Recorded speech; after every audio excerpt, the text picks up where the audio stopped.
सीताराम सभी को।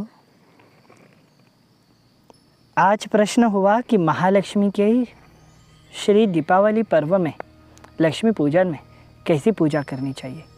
तो मैं स्पष्ट बोलूं, किसी का भी कर्ज अपने सिर पर ना हो तो महालक्ष्मी शीघ्र प्रसन्न होती है। साथ ही पंचगौ क्षीर यानी पंचगव्यों का कभी भी किसी को लक्ष्मी पूजन के दिन दान नहीं देना चाहिए।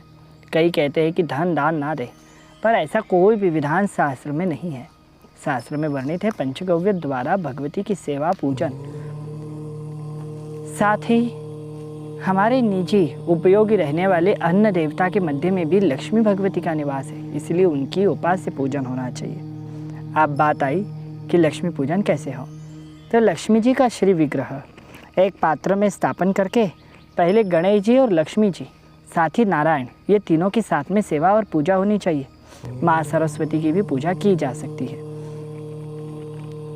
पहले आवाहन मंत्र करके देवी को प्रणाम करना है और पहले गणेश जी और माता के प्रणाम करते हुए कहना है, यहि हेरंब महेश पुत्रम समस्त विघ्न विनाशनम मांगल्य पूजा प्रधान प्रथमम देव गृहाणम पूजा भगवन नमस्ते।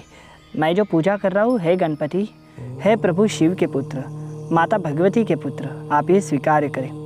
फिर माता लक्ष्मी का आह्वान होना चाहिए। श्री सूक्त की पहली ऋचाओं के द्वारा आह्वान किया जा सकता है, जिसे मंत्र नहीं आते वो, जैसे कि हिरण्यवर्णाम हरिणी सुवर्ण दत्त सृजाम चंद्राम हिरणमयी लक्ष्मी जात वेदोम आवह। ऐसे जाप करके माता का प्रणाम करना चाहिए। माता को प्रार्थना करने के बाद, पूजन करने के बाद देवी से एक विनती करनी चाहिए, यासाम नित्या पद्महस्ता मम वसत गृहे सर्व मांगल्य युक्ताम। ऐसे करते हुए माता का प्रणाम करना चाहिए कि हे माँ, आप सदा कमल को धारण करके हमारे इस निजी निवास में, जो कि ये संपूर्ण ग्रह और हम भी तुम्हारे हैं, यहाँ पर आप अखंड निवास करें सर्व मांगलमय मंगलता के सहित। फिर गंगा जी आदि जल से माता को शुद्धोदक स्नान करना चाहिए और एक एक यदि अमृतों का पंचामृतों में से यदि किसी का मंत्र आए तो वो पढ़े, और नहीं आता है तो सभी पंचामृत को एकत्रित कर ले। दूध, दही, घी, शहद, शर्करा, इन प्रकार के पंचामृत से आप अभिषेक कर सकते हो। मंत्र कुछ ऐसे पढ़ना है, पयोदधि घृतम चैव मधुरा शर्करान्विता पंचामृतमया नीतम स्नानार्थम प्रतिगृह्यताम। ये होने के बाद शुद्ध पानी ले लो तीर्थ का, उसमें भी 5 नदियों का स्मरण करना चाहिए। गंगा, गोदावरी, नर्मदा, कावेरी, सिंधु इत्यादि कह सकते हो। नहीं जमने पर यह भी कह सकते हो ओम पंचनद्या सरस्वतीमपि यन्ति सस्त्रोत्रस सरस्वती तो पंचधाम सौ देशम भवति सरितः। ऐसे करते हुए माता को स्नान डालना चाहिए। मैं फिर से पंचामृत कह रहा हूँ, याद रखें। दूध, दही, घी, मध और शक्कर, यह सभी एक पात्र में मिलाकर माता को स्नान करवाना है। उसके बाद तिलक लगाए, मलयाचल संभुते चंदनानाम संभव चंदनम देव देवेशम स्नानार्थम प्रतिगृह्यता, कि मैं ये चंदन आपको लगा रहा हूँ। फिर शुद्धोदक से माता का पुनः चरण स्पर्श करवाकर, चरण धुलवाकर, माता का आचमन करवाकर वस्त्र आदि से अलंकृत करना चाहिए। माता का श्री विग्रह पूजन करना चाहिए और फिर माता की दिव्य शक्तियाँ रहने वाली उनकी अष्टमातृकाएँ, जिसे अष्टलक्ष्मियाँ हम कहेंगे, अष्टलक्ष्मी की सेवा करो, अष्टमातृकाओं की सेवा करो, षोडश मातृकाओं की सेवा करो। भिन्न भिन्न देवी देवताओं को आवाहित करके पूजा कर सकते हो। उसमें से अष्टलक्ष्मियाँ प्रमुख होनी चाहिए। देवी के चरण की पूजा करते हुए कहना है ओम चपलाय नमः। फिर देवी के उरुस्थान, जंघास्थान और जानुस्थान की पूजा करते हुए कहना चाहिए ओम चंचलाय नमः। फिर कटिभाग की पूजा करते समय ओम कमलाय नमः। नाभि की पूजा करते समय ओम कात्यायनी नमः। जठर की पूजा करते समय जगन मात्रे नमः। और देवी के हृदय की, वक्षस्थल की पूजा करते समय ओम विश्ववल्लभाय नमः। फिर माता के हस्तों की ओर बढ़ते, हस्त की पूजा करते समय कमलवासिन्ये नमः। मुख की सेवा करते समय पद्माननाय नमः। नेत्र की पूजा करते समय कमलपत्राक्षी नमः। सिर की पूजा करते समय श्रीयै नमः। और देवी के फिर ऊपर थोड़े से लाल कुमकुम से किए हुए चावल डालने हैं, अक्षर डालने हैं, और एक लाल गुलाब का फूल चढ़ाना है, और या तो कमल का भी फूल चढ़ा सकते हैं। फिर कहना है सर्वांगे महालक्ष्मी नमो नमः।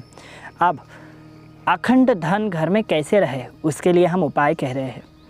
घर में कमल गट्टे का मणि, अगर कमल नहीं होता तो उसके अभाव में कमल गट्टे का एक बीज लेकर आ सकते हो, या उसके अभाव में आप गोमती चक्र या एक कौड़ी या लाल गुंज भी रख सकते हो। संभवतः यदि माता का कोई सिक्का रहा चांदी वाला तो वो सर्वोत्तम होगा, स्वर्ण या चांदी का। और कहना है अणिमाय नमः, महिमाय नमः, गरिमाय नमः, लघिमाय नमः, प्राप्ते नमः, प्रकाम्यै नमः, इशिताय नमः, वशिताय नमः। ऐसे कहते हुए माता की अष्ट सिद्धियों को याद करें।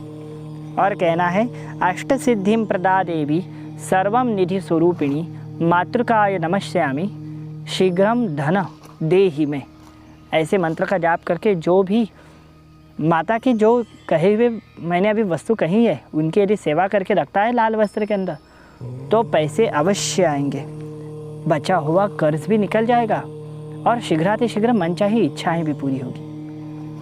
अब जो चाहता है कि मुझे बहुत उदासी है, मेरे काम नहीं बन रहे, मन में बेचैनी है, बहुत सी तकलीफ़ हो रही है, तो व्यक्ति ने माता के प्रिय भक्तों की, प्रिय प्रभु की, गणेश जी की, महानारायण की, शिव, ब्रह्मा, सरस्वती, जगदम्बा, इन प्रिय नामों से माता की सेवा करनी चाहिए। और ये भी नहीं जमा तो माता के 8 रूपों को याद करना चाहिए जो कि अष्टलक्ष्मी के रूप में ऐसी होती है।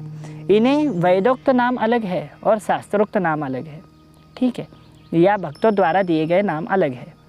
भक्तों द्वारा नाम दिया गया है जैसे संतान लक्ष्मी, रण लक्ष्मी, ऐश्वर्य लक्ष्मी, अन्न लक्ष्मी, धान्य लक्ष्मी, गजलक्ष्मी, यह नाम दिया गया है। लेकिन वैदिक नाम माता के 8 क्या है, देखो मैं आपको बताता हूँ।